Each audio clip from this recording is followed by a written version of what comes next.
La Côte d'Ivoire se prépare pour prendre part à la première édition du championnat panafricain des moins de 15 ans, en février 2023.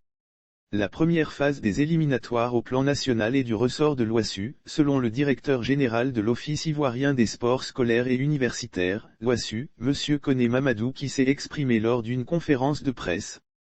À l'issue de ces compétitions de la saison, l'Office a en effet désigné les 20 équipes qualifiées pour la phase nationale.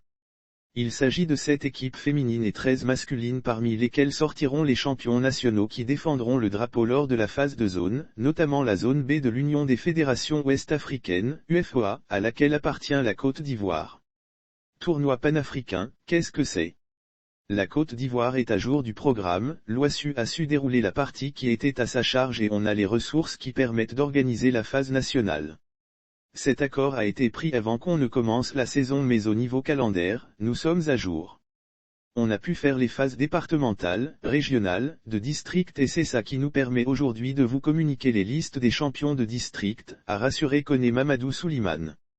Lire aussi qu'en Côte d'Ivoire 2023, la CAF et la primature font le point de l'évolution des infrastructures. Le championnat panafricain est un tournoi de football scolaire réunissant des jeunes U15. Il est une initiative de la Confédération africaine de football, CAF, avec le soutien de la fondation Motsep. L'idée de son organisation avait été mise par le président de la CAF, lors de sa première visite en Côte d'Ivoire en compagnie du président de la Fédération internationale de football association, FIFA, Gianni Infantino, en mai 2021. Le meilleur investissement que nous puissions faire pour que le football africain soit parmi les meilleurs au monde et autonome. L'organisation de cette compétition est calquée sur le modèle de la CAF avec la désignation des championnats nationaux qui disputent la phase de zone. C'est à l'issue de ce tour que sont connus les qualifiés de la phase finale, qu'accueillera la République démocratique du Congo, pays hôte de l'édition inaugurale, soutient-on.